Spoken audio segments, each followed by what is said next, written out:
Hello, everyone, and welcome to Hit and Hustle from OurSportsDaily.com. I'm your host, Greg Famong, and with me, as always, is Jamie Uyama. Jamie, we're going to talk today about the Notre Dame football team, and we're going to talk about coaches versus players. It's been a big topic on the on the Twitter machine, on our message board, is who's to blame and where the responsibility lies. I'm gonna use responsibility rather than blame, because I think that's a kind of a better way to frame it too. But I think before we get started, everyone, thank you for tuning in. If you're watching live, we appreciate you tuning in with us live. If you're gonna watch on replay, don't forget to hit subscribe button, hit the like button, grow the show. People have been making a lot of comments about our product and what we're doing, and people are liking it. But we want to get more eyes on it, right? We want to get more people involved. So hit the like button, hit subscribe button if you're new. And Jamie, before we get into the topic of who is responsible, I think we need to look within, Jamie. And so what can I have some thought? What can you do better to help the Notre Dame football team? What can I do better? What did you do? What have you done? What is your pregame? How are you responsible? Are you doing anything different? Is there anything there? I'm not one of these people that I used to be at one time when I was like not doing this job and I was strictly a fan. I used to be one of these people like, man, I better sit in the other seat because it's obviously, that's the vibe. Or why did I wear this shirt? I should have wore that other shirt. Why didn't I wash that other shirt? I used to be one of those guys. Why did you watch that? Why did you wear the wrong shirt, Jamie? Why did you I don't know. I don't know. Obviously, that was why Drew Pine played a horrible game. So, yeah. I think but I've evolved from that many years ago. I've evolved on from that. No shots at people who still do that, whatever. Because be a fan, however you want to be a fan.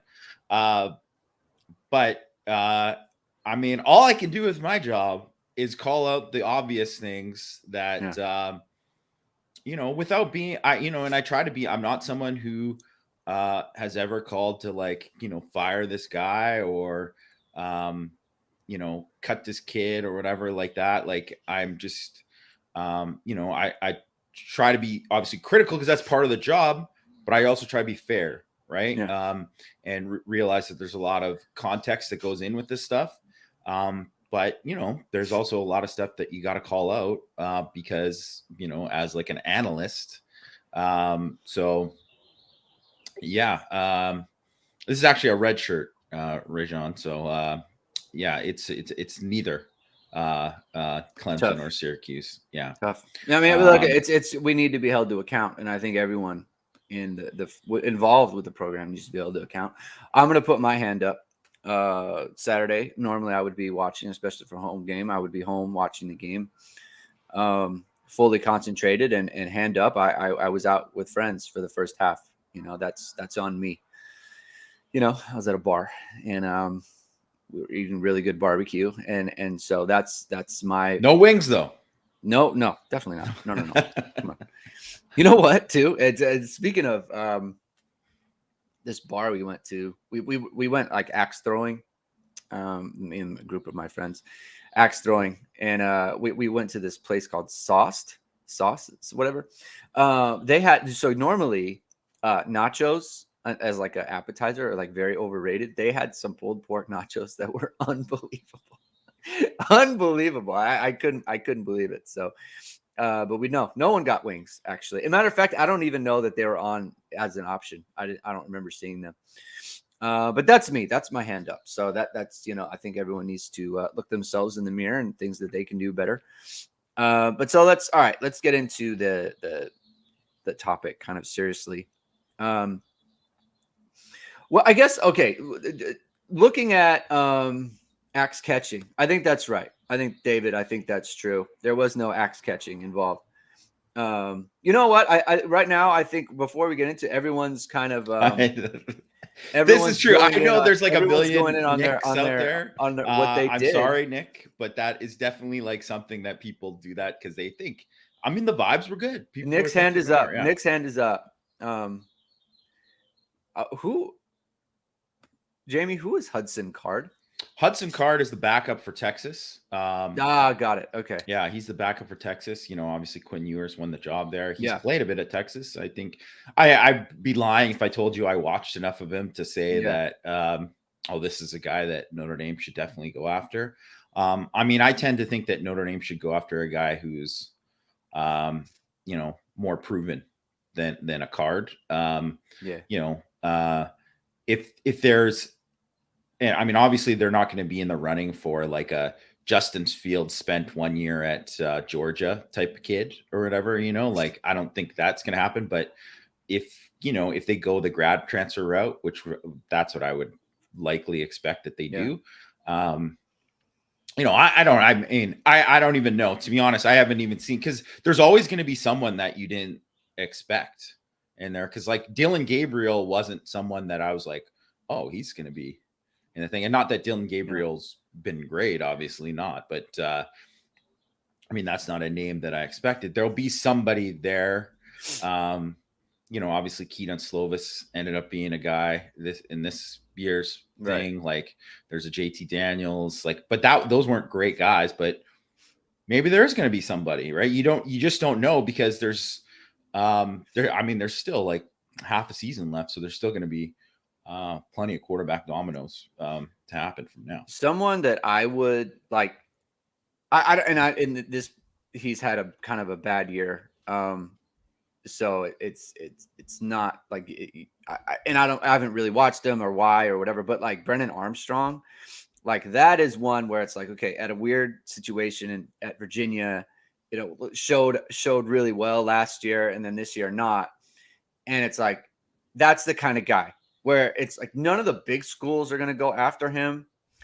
Cause like the Justin Fields situation, like that player is going to go to like he could go wherever he wants. Right. And so, but like Brennan Armstrong, it's like Notre Dame has kind of scouted him before because he was on the roster. So they looked at him last year. And it's like, you could see something like that where it's like you had someone with great numbers and then they had a downfall, wants to move on, and you grab someone like him. So that would be an option. I'm just saying that type of situation. I don't know. I don't even know what his eligibility is, to be honest. So Patrick, we'll get into this. We'll get into this kind of later on, because I want to get to Jeff Sims. That's another name that you could see that working out. So, but we'll get into that. I want to get into. I don't know about Jeff Sims, but whatever. Because it's a name. I haven't even seen him play. Georgia Tech guy. Georgia Tech guy. Yeah.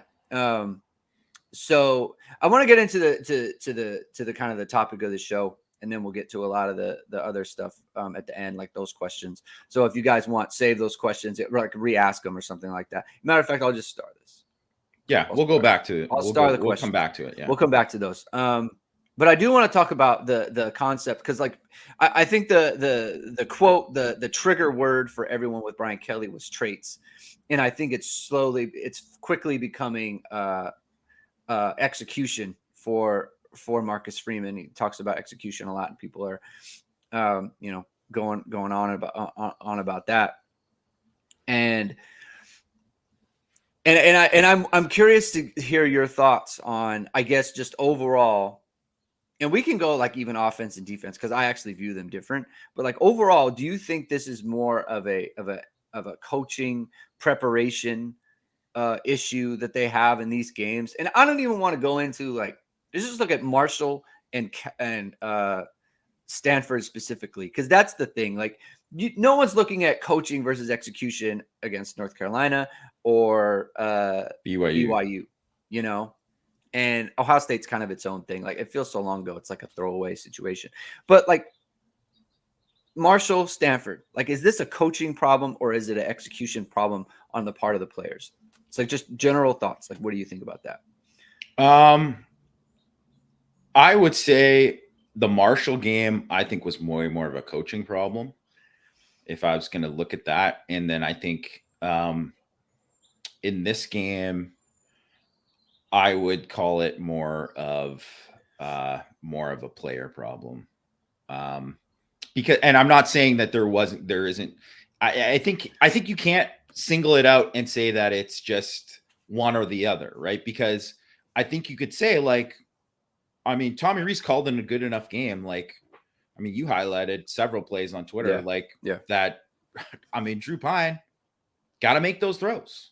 You got to make those throws. And in rewatching the game, I saw just plenty of throws where he had clean pocket. You mentioned the PFF numbers too, that he was only a 50% passer on a clean pocket, and he had a clean pocket like 80% of the time. So, so you could say, like, yeah, I mean, if Drew Pine just makes, like, the plays he was making, they easily win and it's fine or whatever. On the other hand, I think it's more than fair to say, like, the part with Tommy Rees in terms of, like, personnel usage with, the 2-back stuff. Like, why only 2 plays with 2 backs? Like, why? I don't know. And if you say it's not in the game plan, why isn't it in the game plan? Because it's been an effective thing for you. Why would you not use it against Stanford? Like, it doesn't, that you just not, you could save it because their defense was a good, like, and if that's the case, that's dumb. Like, that's not a good enough answer, right? So that kind of thing. Also too, like, knowing when your quarterback, you're reading your players and knowing, like, Pine doesn't got it today. What else do we got to do to do it? Like, kind of similar to that Cal game. Cause I would say, like, that Cal game was a game where it was obvious, whatever. Tommy Rees had to coach it a certain way. And I think he did a good job under the circumstances in that game. Right.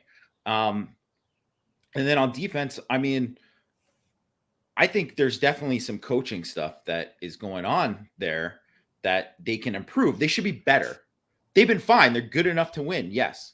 But they should be better and more impactful. But it is something when you see, like, so all the, like, it's something that we talked about last week, Greg. All the players got somehow a little bit worse. That doesn't fit with me. That to me is coaching. That's coaching, right? So that's coaching and putting those players in opportunities to succeed. So, I mean, as much as I think it's totally fair to say, like, Maris Leofau is not been anywhere close to the player that people have thought he's been. Well, why hasn't that happened? Yeah. And I think part of that is coaching, and like probably a big part of it, right? So there's all of these kind of things that go into it. But I would say that, I mean, it's so funny. People, like, loving the scan offense last couple weeks. I don't think that the style of offense Notre Dame is running, there's anything wrong with that, in my opinion. So that part isn't it. My questions is more personnel usage and in that sense, and also knowing when this isn't working because I can't do this, but we have to do that. All right, before I respond, CFB Hertz is putting his hand up for his mistakes that he's made and as a viewer. He's planning to take his parents to the game. Does he need to cancel? Maybe you send your parents and you stay home. I think that might be the way to go. You just get drunk in the parking lot. Yeah. And then let them go. Maybe you could be at the game. If you have, like, YouTube TV, what you could do is you could kind of trick the gods. Is you could go to the game, but then watch the game on like, have the game on your phone. So, like, the gods aren't really sure, is he at home? Is he at the game? Right. So that I think that might be the better way to go, to do it like that. But so here, to get back to the point, here's the thing that I see it.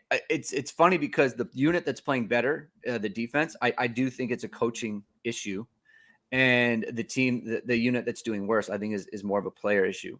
But I do think there are mistakes, like, by the coaches on offense too, and that there are things that they're responsible for. Like someone, there was a comment here, and I'm going to try to look for it. Where it was, so this one, This from Patrick. Running into a defensive look that has too many defenders for your guys to block is a scheme problem, not execution. I agree. So Stanford is dropping their safeties, and they had one safety, number 24, who was thundering every run. Like any run look, he's flying up near the line of scrimmage, right? And that becomes the extra blocker that they can't get. Now, even given that, I thought the offensive line actually did a pretty good job blocking, right? I thought they ran for a pretty good amount of yards for the fact that 3 yards, 3.2 yards before contact per rush. That's right. Good. That's good. Very good. Right. And when you, especially like you figure in the sacks and you figure in the reverse to Lindsay, that was obviously like, that's not an offensive line problem. So those are lost yards. Like I thought they actually did, the offensive line did a pretty good job in this game on that front. But it goes back to the two backs thing, right? Because they do so much with two backs. They do so much motion and they do so much movement. It's really hard for, the defense to key in on the run when you have players moving horizontally, right? Or laterally, I should say. And so that makes it difficult. And also, like you could just, if you motion them out there and then they don't respect it, well, then flip it out there, right? Yeah. Get it out on the outside and make them make plays that way. So that's one part of it. The other part of it too, and it's unfortunate for Drew Pine because part of being the quarterback is that you touch the ball on every play. And so if you're not having a good game, they can't take you out of the game, and it's noticeable to everyone, right? If Josh Lugg has a game where he's not completely blowing assignments, but he's just kind of not doing well, no one really notices. You might notice on a couple of plays, but like it's not going to be the most glaring thing. If Drew Pine is scuffling, it's going to be the most glaring thing for everyone watching. Like a corner, because you're just isolated out there. And if a guy, so Cam Hart missing those tackles, like, right. I mean, it sticks out like a sore thumb. It sticks out. Right. Yeah. So to me, this is a game that Tommy Rees found ways to get Braden Lindsay one-on-ones in the slot. This is another thing I put on Twitter. Braden Lindsay running at a safety, like basically free go, a corner post, wide open. Pine misses him, right? He gets Tobias Merriweather on a slot fade against a safety. Pine misses him. Okay, those are two touchdowns. Those are two touchdowns. He has the play to Lorenzo Styles that's down the sideline. It's first of all, the throw is late. Okay, he needs to get it out sooner. Then it's underthrown to where the DB can pull on Lorenzo Styles and he can't get two arms up. Personally, I think Lorenzo Styles needs to be stronger in that situation. But still, like that is not an executed play. That is not a good. It's not a like for me. It's not a plus for Pine on that kind of situation. And obviously, then you hit Tobias Merriweather on the touchdown. So basically, you have 4 touchdowns called. Only one of them hit. Right. That's efficiency. Like you can't miss that. You can't miss to me, those are layups, especially because they're not like super long throws. The throw to Lindsay, like that's against air essentially, and you're sailing it, even the throw to Tobias, like that's against air too, and you're missing it. So it's to me, Rees called a good enough game, and he found the matchups that he needed to for Notre Dame to exploit this defense that isn't very good. And then that opens up everything else. So that's why I look at it and I say that's an execution problem in terms of winning the game. In terms of max efficiency, I think that there are things that Rees needed to do better. Like to me, not having 2 backs is just complete unforced error. That has nothing to do with Stanford. It has everything to do with the choices that you make, and that is a game plan thing. And that is just like a preparation problem. Even if you just say that, sorry to interject, but if you just say that, okay, we're going to plan at least during like the script at the beginning of the game. And you know what? I'm not even really sure how much of a script that they are using in terms of early in the game. Yeah, I don't know that either. But you should have it down. Like, we got to do this early. Kind of like we got to get Audric carry before 11 minutes into the second quarter. Like that, those are, I think that's coaching. That's coaching. And I think, you know what, too? I don't even know if, like, with Pine in this game, I think he was just, I think mentally he just was not there at all. Yeah. And I don't even know, like, I just think he was like, he was really like, he was kind of seeing ghosts, you know, like, because there were plays where, especially like, you know, because some of the stuff too, I thought, oh, you know, they took away some of the free access throws, and they took away, you know, some of those just easy layup throws in this game. And they did, but there was still plenty of times in if you look at like the last 2 weeks where Pine is delivering the ball over the middle of the field to guys in stride, where they are making plays after the catch and like getting it out when a receiver makes his break, like just throwing with anticipation. And just like there was literally, I think, one throw. He had one deep out to Mayer where I was like, oh, that throw was when it was supposed to be big on the throw. Money thing. But that was it. That was it. That was the only type of throw. And there were just all those kind of little throws too, where he didn't give his guys a chance, really. And sometimes literally didn't, because he didn't throw it. Right. So. I wanted to put this up from Chief Brody because I think there's something to the fact that not necessarily on the pass plays, but like a lot of, like, so Tyler Horka puts up the clip yesterday of Evans is coming free, and it was a little quick out to a quick little look pass to Lorenzo Styles, like we saw against BYU. And the thing is, I don't think any of these like RPOs, like when was the last time we saw a true RPO from Notre Dame? That I don't think was an RPO. That's a call. No, but but it's a call. Yeah. That's what I'm saying. It could be in another quarterback in another situation. It could be. You could. I don't think we've seen from Pine, in my opinion. Right. I think we've seen from Buckner early in the year. You did see some of that, because I think that's something that Buckner did. I mean, that's what he kind of did all of last year, and what he did in high school too, right? So that's something that he's shown, and that's probably one of the reasons why too Buckner won the job, is because he gives that options for them too, where it's like, that's the thing with Ian Book. He never showed that ability to read. And one thing you could say about Jack Cohn, obviously he was no running threat, but in terms of decision making in the RPO game, I think he proved he was pretty good at it, especially at the end of last year, right? And Pine, you just have yet to kind of see that. Yeah. Like, I don't think, like, so here's a perfect example. The one time they did, so they ran two backs early when they did 22, and they were one with 21. And the 121 play was a keep from Pine. Yes. But that was a call. Like, that was definitely like not like a, didn't read it out. It wasn't a read. It was like, they're going to be all biting on this, which to me also says, like, they're all biting on this because they think something's coming.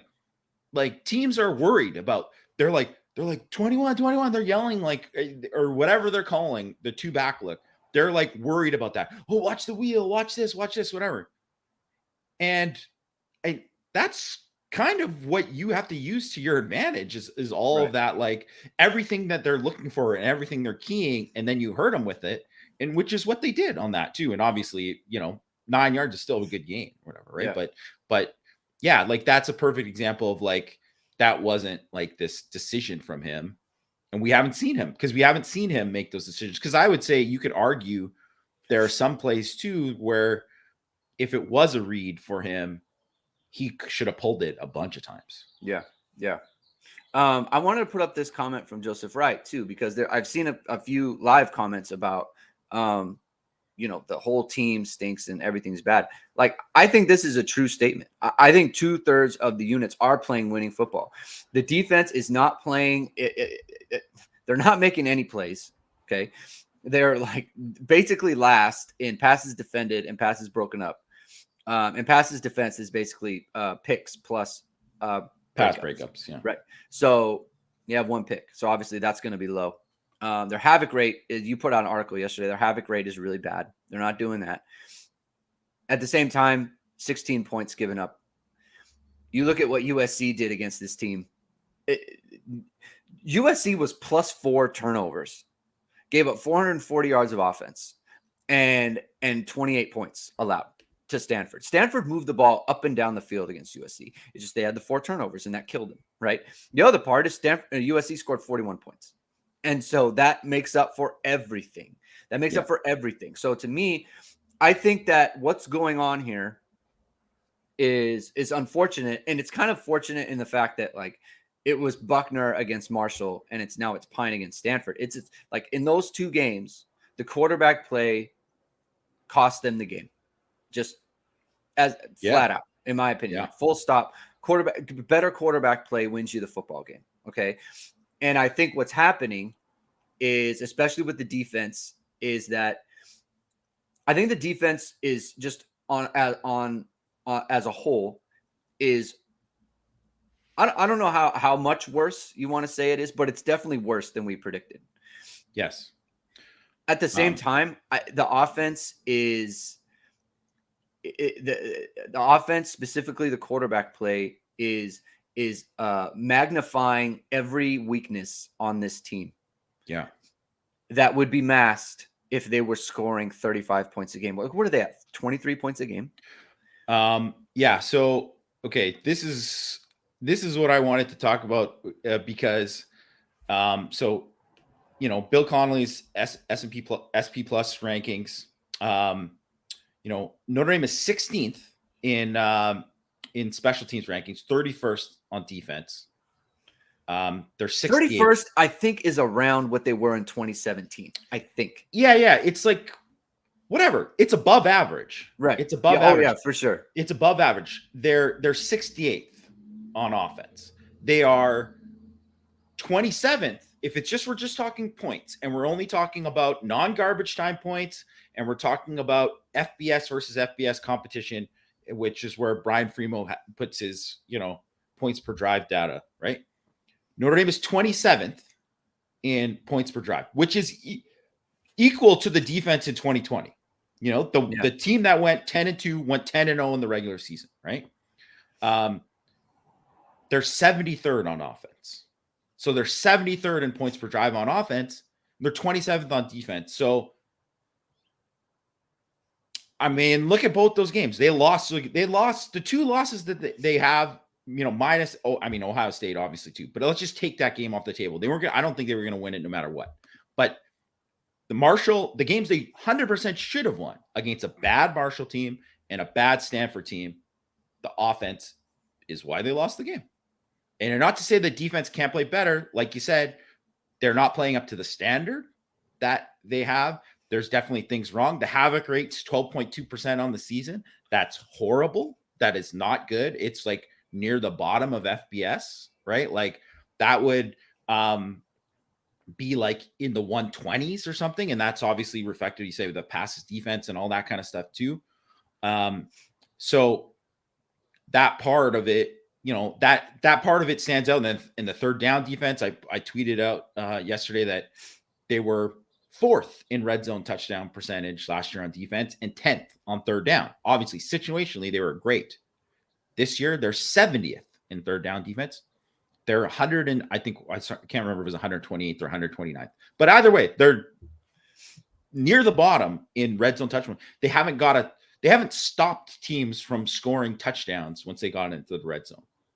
And that's a problem, right? So, and that's also too, because you're not getting them into creating negative plays. And all of a sudden it's, you know, in 2nd and goal from the 11, you know what I mean? Rather than 2nd and goal from the 3, right?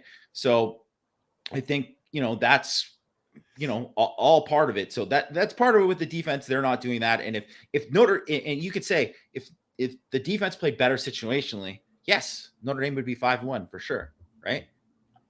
But then you could be completely ignoring the fact that the offense has, you know, pretty much stunk in the 2 losses. And what you'd be saying too is they need to be, in order for Notre Dame to be 5-1, they would need to be elite defensively. They would need to be like top 10. And unfortunately, they're not. They're not a top 10 defense. Like Clemson last year was horrible. That is a perfect example. I was going to bring that up. Clemson last year with a 5-star quarterback. Notre Dame beat Georgia Tech 55-0 last year. Clemson beat them 14-8. Yeah. They beat BC 19-13. They won a game 17-14 against some team. Putrid offense. Putrid.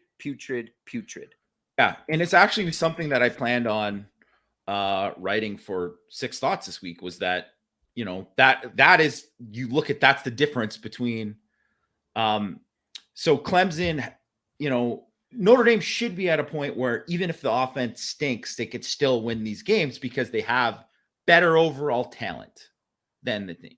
And maybe they don't have as much talent as Clemson. I'm, you know, they don't have as many like 5-star kids, whatever, guys who are going to go, you know, be high picks in the league and all that kind of stuff. But still, comparatively, especially to the two teams they lost to, yeah, they are far superior in talent. But you know, it's obviously they don't have as much. They don't have as much. They haven't coached as well enough. They don't have as good of players there to overcome that and still be like a 10-win team when the quarterback play is subpar. Right. I do agree with this. The more 3-and-outs would help. They need to get off the field because that's all spent. Yeah. And that's havoc rate. That's like, right. You know, like, let's break up a pass. So here's an example. And I wanted to, can you throw up Chief Brody asked this question about the pass rush? If you can find that one. I'll find it. Yeah. Yeah. So I think, you know what? The pass rush has actually been pretty good. You know, especially obviously in the wins. In this particular game, Stanford schemed it so pass rush wouldn't even be a thing, right? So they literally, like, 12 of you know, the 35 pass attempts for Tanner McKee were behind the line of scrimmage. Like, they're purposely throwing screens and stuff too, because they knew, like, we don't have time to do anything here. Like, we have to get the ball out quick. They only had 4 true pass sets, which is like, so take out quick game, take out play action, take out screens, take out those kind of, you know, them moving the pocket, which they did a bunch, right? So I know, and I'm just speaking from a defensive lineman perspective, and I've been in these games too, where it's like they knew, like, our defensive line was way better than their offensive line, and that's what you do, right? You have to do these things. And it's the same thing Stanford really did last year. The difference was they threw 12 passes behind the line of scrimmage in this game. Well, they averaged 6.5 yards per attempt on those ones that were behind the line of scrimmage. Last year, they threw 10. They averaged 1.8. They tackled better. They defended. They recognized the screen game and all this kind of stuff better, right? So it has way more to do with that, or like if you see a sprint out and you know what's coming, like, and maybe they don't. Maybe that is coaching or whatever, right? But like, why isn't, like, there's someone like breaking on, like, I mean, you can only run so many different plays when someone's running a sprint out. Yeah. You know what I mean? So when you know that and you see what a guy's running, like, why aren't they, like, on the hip of these guys? That's what I don't understand. Like, how come they didn't get like one of those outs where they're like jumping it and just break it up. Break it up. Not even a pick. Like, just break it up. Or even not even just getting your hands on it, forcing an incompletion. Yeah. Right. Like, just, and that to me is, I mean, that is really what it kind of came down to. And then what you do in those situations is, like, they never because the offense never, I mean, didn't do anything in the game until late in the third quarter. They never put Stanford in a situation where they were say, well, we have to drop back and pass because we can't, I mean, running these, like, the quick game stuff, we're getting nothing on it. We're not getting first downs. And that's the main thing. Comedy lover. You're my guy. Thank you for your comment. He's only here to comment on the comedy. That's why you The comedy. yeah. He's just lying in wait, waiting for the quips, and then I will opine on the. We quips. appreciate it. I will opine on the quips. Here, just one other thing here too, because which one you want? Baby Beast says they gave up way too many yards on first, is it and on first downs. and first downs? Okay, because I was gonna say on first down, they actually only gave up like 3.2 yards per play. Yeah, so Stanford was in 3rd and long a lot. So the fact that that was the problem. So the fact that they were 7 of 16 converting is not good. Horrible. A problem. Yeah. So here, okay. And this is where it gets into the coaching with the defense too, because this defensive backfield is, if DJ Brown isn't in the game, they are very not physical, and no one is physical at corner. It's a problem. It's like a real, like guys they're standing and waiting. They're catching in the secondary now. It's just, they need to be more physical. And this is why I don't understand when Marcus Freeman talked about how physical camp was. And you said Mike Frank says Notre Dame needs Jared Allen out there. And I think that's true. He might be, I don't know. He might be, I think they could take him. Yeah. He might be a little old. But you're talking about how physical it was. You said last week, or you said on Power Hour, that last week was a very physical practice. Everything that I see from this defense, it spells the opposite.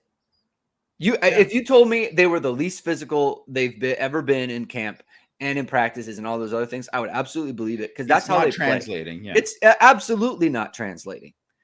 And so that is something that I don't understand. To me, that is a coaching preparation way back when issue. And that's kind of where that's why I feel like the defense is more of a coaching thing, which is crazy to me. So this is where, like, so I'm going to transition to, like, where do you hold Freeman responsible? Because in my opinion, the offense stuff, the quarterback stuff, people want to say this is Freeman's fault. I don't see where he can be held to account for that stuff beyond just overall team being ready to go. I'm talking about what the offense is doing on a play-to-play, drive-to-drive basis. I just don't see where I can point to Freeman and say he is deficient in some area. Okay, so that's the offense. The defense, on the other hand, this is his thing. Why is his position? He needs to insert himself within the defense, and I think that to me is a completely fair criticism of Marcus Freeman. You can't criticize him for the bad game Drew Pine played. You can't do that. Or, like, you can't criticize him for the talent that he didn't inherit on offense or whatever. I think he's pretty obvious that he knew that the strength of the offense was the offensive line, and really they didn't lose this game because the offensive line. Right. The offensive line. I thought the offensive line was fine. Honestly, yeah. I really do. No, and so that's why I would say they're not overestimating. Is what Baby Beast is saying. They're not overestimating the offensive line. I know they didn't play well being there, but the last 4 games, they've played really well. They've played really well, and I don't care. You can't take like 3 plays where guys got beat on a thing, and you like those are small plays in the totality of it, of what's going on. It's more of like what was going on around it. But in terms of the defense, like, I'm working on a film post right now where, and it's something that you mentioned after the game, Greg, about they showed so many simulated pressures and they did so much movement up front on 3rd down. Like, they don't challenge any protections. They don't make the quarterbacks think on 3rd down and maybe they're in terms of some of the stuff they're doing in the secondary, maybe they're doing it, but not if anything of like, because the quarterback's got to set the protection most of the time for most teams. That guy doesn't have to worry about anything. He's like, 4-man rush straight up. Got it. Like, or cross dog here. Got it. Like, they don't have to worry about anything. They don't have the opposing offensive line and the quarterback doesn't have to worry about what they're doing. So that's the other thing about when you're talking about the pass rush. Put these guys in better position to win. Like, move them around more. Get these guys moved. It's obvious they showed last year that they could do it. That's one of the reasons why they were so good on third down. And then by the end of the year, they were clicking with it because they had worked on it so much and done it. So now, even too, if all of a sudden they start doing a ton of like stunts and stuff up front or start showing more, it's like, how good are they going to be at it? Because they haven't worked on it really the whole year, unless they're secretly working on it in practice and they didn't. So I don't know why they don't do more of that. And I think that is directly leading to the lack of havoc. And you want to see, people want to be critical of Isaiah Foskey. I think some of it is fair. And the part that isn't fair is that he just, if you're only rushing straight up all the time and you're not moving guys around and you're not making the opposing offensive tackle, offensive guard, center, like you're not making those guys think that this might happen or this might happen, then you make it so much easier for the guy. I just got to get him back in my set and I just got to do this straight up over and over again. That makes it so much easier for those guys. And that's kind of where it's at right now. Like, they don't challenge anybody there. And that to me is infuriating watching, because I'm like, I don't get it. I don't understand why they don't, because you could still play all this stuff that you want to play on the back end. You don't have to rush 5 or 6. You can still rush 4 and do different things, but like, they don't do any of that now. I don't get it. Yeah, it bears no resemblance to what they did last year. That is like, you know how people said like when he came in and it's going to be into the confines of Freeman's defense and that sort of thing. I don't see it. It's like gone. The only thing that stays is what the Viper does. I feel like that's pretty similar, but other than that, I feel like it's just completely different and it is not clicking. And that's one where he needs to. That's your side. That is your expertise. Yeah. He needs to insert himself there. At least be working with the linebackers. Because I got to tell you, man, everyone's been calling for Prince Collie. He went in there, 21 snaps, no stats.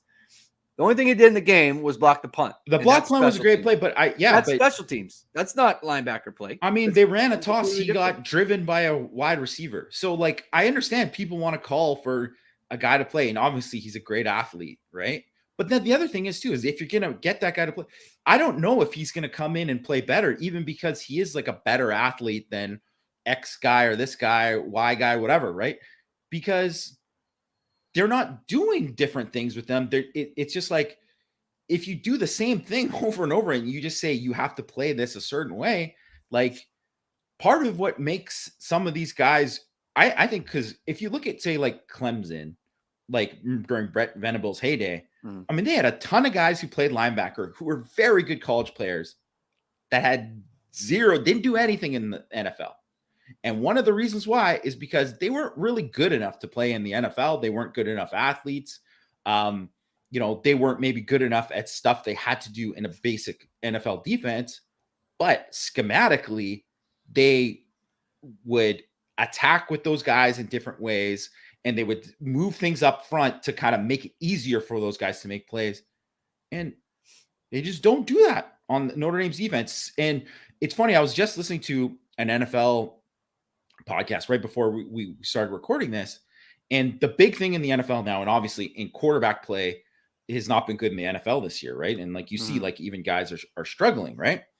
And the whole thing in the NFL is like, don't give up the explosive, right? Yeah. Don't give up the explosive. And Notre Dame is doing that, and they're doing a good job of that, and they're keeping the points down, whatever. But there still is like, and I'm not saying Notre Dame has to be like, cover zero, like attack. And like, obviously some of the calls that they've made and blitzing times have come back and burned them. And maybe that's kind of added to some of the restraint there of not being able to call stuff. But I just, you're never going to be able to create negative plays with the way they play defense. I don't think. Like, Because they just don't have. Maybe if you had just Chase Young and Dexter Lawrence up front, and those guys just, I mean, they're just gonna do it on their own because they're just like that good. But when you're not setting it up schematically for those guys, I just find it very hard. I don't think Notre Dame doesn't have a guy who's just a natural game wrecker. Matt's trolling me. Oh, I don't appreciate it. You know what? Matt needs to put his hand up for his indiscretion, so maybe he can talk about the mistakes that he made over the last week, and we can talk about that. I thought this is a good just comment from Sean Kennedy there. So I wanted to put it. I don't know if I put it up before, but I was distracted by Matt's ridiculousess. Have you got any insider talk about the coaches losing the team? Have you ever heard anything about that? No, I have not either. I haven't heard anything about that. I think the other thing is, and that's the other thing is that the players really like Marcus Freeman. They believe in him, whatever. I think the players really like Tommy Rees too. So I don't think there's anything. I mean, obviously that can flip if like they go 5-7 or whatever, right? Like that's the kind of thing that can flip, and then there's obviously less belief. And then the other thing is when you're winning and say guys aren't playing as much, there's less tension within the team because they're like, man, I'm not playing that much, but like I can't really say anything. We're 11-1, what am I going to do? Or what am I going to play over this guy? He's playing so well. But when you're not playing and then the guys aren't playing that well, that's when stuff happens. So, I mean, it is something worth monitoring going forward, but I haven't heard anything so far. Yeah. And I don't want to like go in on something that I don't think is going on. Right. Yeah. I would say is, actually, I don't even want to make that comment because I'd be like lecturing the players on something that I don't think is happening. So I don't think that's we haven't heard anything. And yeah, I just don't think that's true. So to answer the question, I haven't heard that.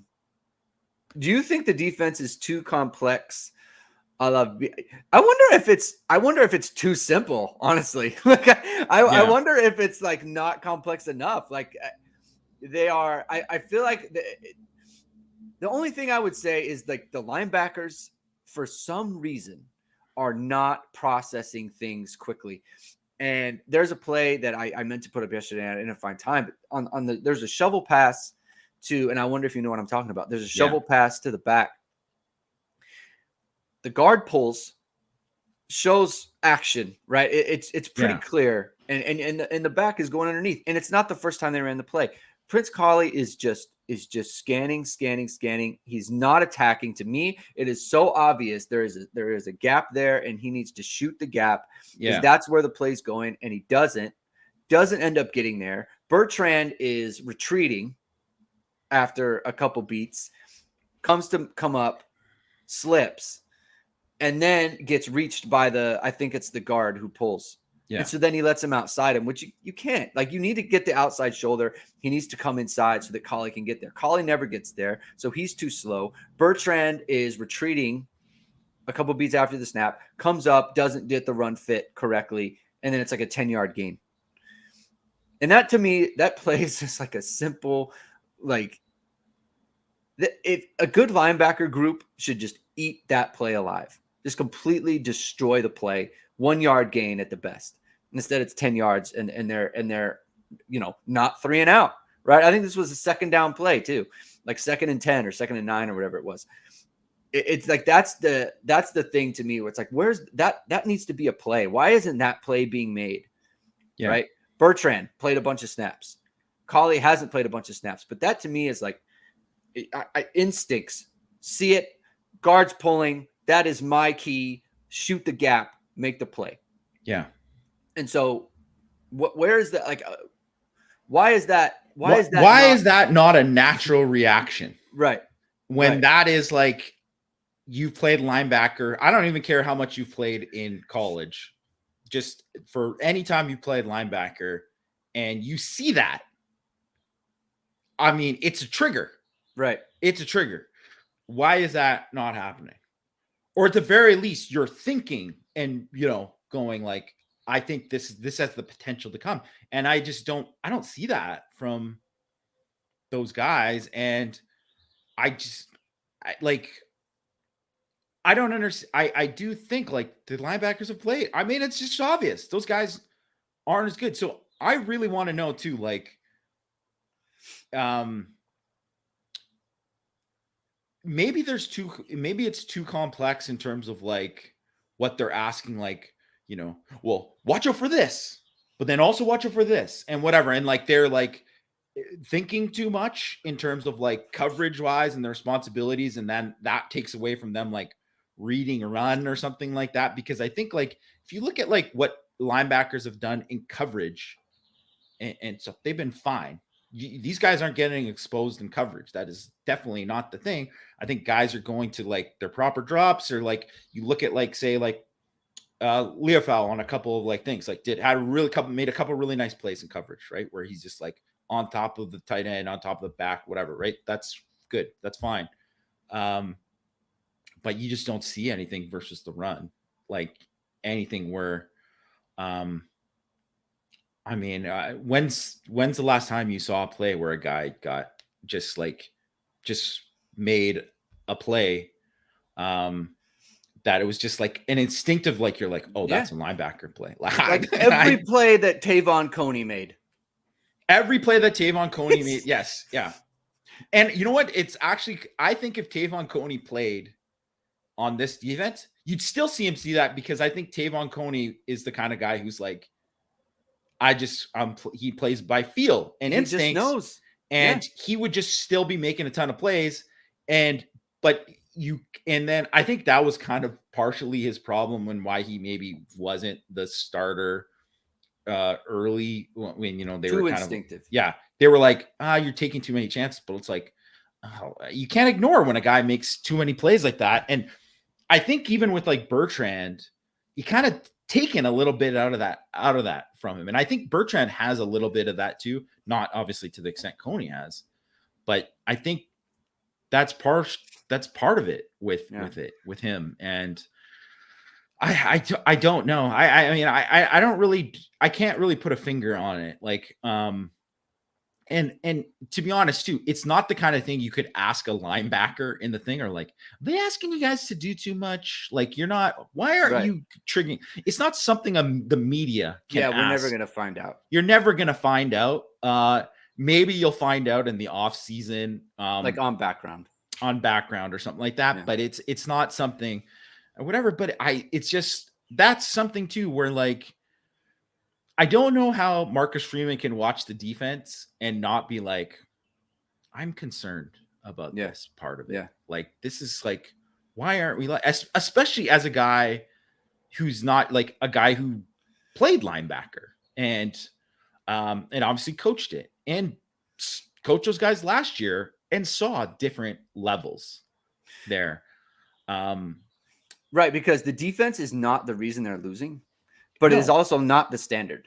And that needs to be still where they're going, right? It can't be the offense is killing us, so it's okay that the defense is not playing to the standard. Like, it is not okay, period, in my opinion. So that's kind of where it's like there's two separate things. Is the defense killing the team and the reason they're 3-3? No, not at all. Frankly, they've been good enough to be 6-0. And at least, at the very least, 5-1. But the standard is the standard, and they're not there, right? So that's kind of how I view that.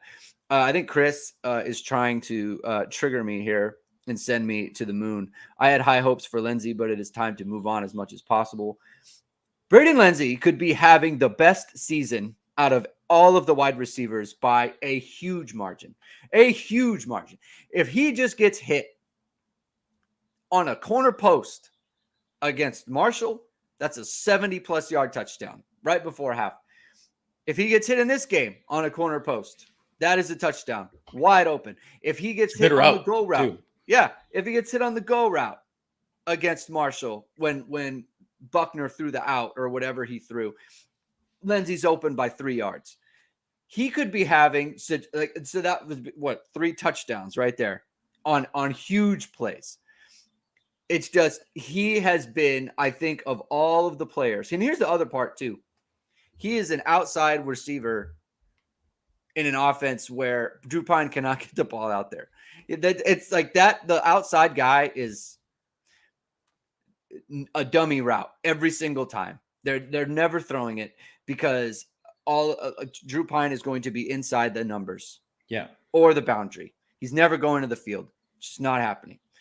No, I refuse. I'm not going to allow Lindsey slander. He is doing nothing wrong. I do feel bad. I actually feel really bad for him because I do too. And I think, you know what, you could say in maybe some other years, some of the criticism was fair in terms of like some of the stuff he did, but like, okay, here's a perfect example too. Like,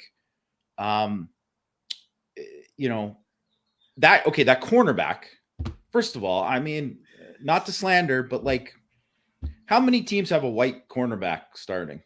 Stanford is one of them. How dare you? How dare you? I'm sorry for me. Hurt my feelings. You're a safety. You know, but Ethan Bonner is not a good corner. I know he made the one play where he chased down Bonner. He's a good like football player. Like I'm sure he's a good special teams guy, whatever. Maybe could play safety. But like, watch the Oregon State game. The guy got roasted. He got roasted again and again. They threw at him the whole time. Gave up over 100 yards in that game. Should have gave up 180. The other guys dropped passes when they beat him. You know, was beat on the Styles play. That was the PI. Badly play. Beat. He played that as bad as anyone can play it, honestly. And they never went at him again. They never went at him again in the game, where that's on the thing. Like, to me, that's like football 101. Like, X marks the spot. This is the dude.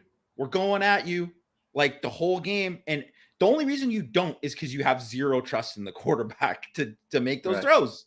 Right. So like really like Lindsey, Styles, Tobias, especially too, if you're like, man, I don't feel good about Drew getting the ball out there, but maybe we need to win a jump ball, then put Tobias out there, put Jaden Thomas. Like, that guy should have been a guy they attacked the entire game. Well, the other part too is they put him a lot to the field, and their name's they're not gonna throw it out there. You could hide him. So like Will Fuller would be getting no run in this offense, which is to me is and that's which is. And I'm not saying any of the guys are as good as Will Fuller, but just the fact that you would have Will Fuller and he wouldn't be, I mean, he wouldn't look like Will Fuller. And that is, would be pretty disheartening to have a guy like that and not have. Yeah. All right. I wanted to get to this question from CMAC because I told him we would. Will Ohio State quarterback be looking to transfer like Ewers did? And if Reese moves on after season, do you think he's going to offer OSU wide receiver coach the position? I mean, I'm trying to think of Ohio State's quarterback situation. I think they have like Devin Brown behind. I mean, first of all, Stroud is gone, right? He's going to be like probably a top 5 pick. So all of the guys there are thinking I'm going to be the next guy, right? Mm-hmm. They took a kid in the 2023 class I believe they took Brock Glenn was the guy they got, right? I believe. So, but they didn't take a top-notch guy. Their next big guy is a 2024 guy, Dylan Raiola. So they don't really have that Ewers guy. And if they do have a Ewers, then that guy will start next year, right? So they're not as loaded at quarterback as they had been and in some previous years where it's like, oh, it's just so obvious. Like, I mean, Burrow's going to go somewhere and be good or whatever. So I don't know if they have that guy. Like, I think maybe Kyle McCord is still there. I haven't heard any buzz about him. Maybe he is the starter next year. I don't know. Maybe that Devin Brown guy, but like it's between him and whatever. And so like if Kyle McCord wins the job, is Devin Brown going to bowl? Maybe. I don't know, but I really don't know. I like Devin Brown as a recruit, but I don't know, how good either of those guys are going to be. And I really think and if you're going to take a chance on one of these guys who hasn't even really played, you might as well like roll with Buckner if that's the case, right? Like, because at least that's like, what you know. And I mean, I have no idea about what they, if like there was already like Ohio State people reporting that Brian Hartline will not come to Notre Dame as the offense coordinator. So that obviously rumor is already out there. I mean, I have no idea. And I mean, for all I know, Brian Hartline could be a masterful offensive mind or whatever. But like, let me ask just regular Notre Dame fans, anyone this, would you rather have Brian Hartline, I mean, who you know obviously can recruit his butt off and is obviously a great wide receiver coach, or would you rather get like Phil Longo or somebody who is like a proven offensive guy if Rees weren't there? Yeah, I think you choose a guy who was proven, you know, over that. I think it kind of does need to be a proven guy. You know, you can't. I don't think they could take a chance on him. Yeah, I don't think he can either. He would just need it. And honestly, like, Kyle McCord is a presumptive starter next year. And the other thing too is like Devin Brown, right? Like we don't know anything about him. Like you would want. I mean, I guess if it was Hartline, I guess you could bring Devin Brown in, right? Because he would know, at least. But yeah, I mean, we're answering the question, right? We're answering the question there. All right, Patrick, why don't you save this question, Patrick, for the next show? Because we're probably going to get going here. And you're asking about a transfer, and that's kind of like a long conversation. It's not anything we can answer in like 2 minutes. So why don't you save that one for next show?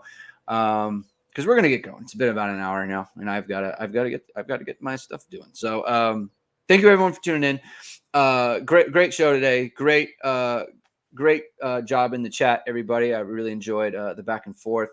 We'll be back on Thursday talking about UNLV and anything that's going on with the team. So you're gonna want to check into that. Once again, if you haven't, you're not subscribed to the show yet, this is the first time checking in, hit the like button, hit subscribe button. Send this on to your friends. Tell your friends. Tell everyone if you're on the Twitter machine or wherever you are. Like, hey, tell them about the show. Really have a good time doing the show. Talking to everybody. So it's a really good time. So yeah. Oh, Patrick, I appreciate you. Thanks, Patrick. Appreciate you. Man. Thanks, everybody. We appreciate the kind words. Yeah. So we'll be back Thursday, same time, 8:30 Pacific, 11:30 Eastern. And then, of course, on the weekend. So have a good rest of the day, guys. And we will talk to you on Thursday.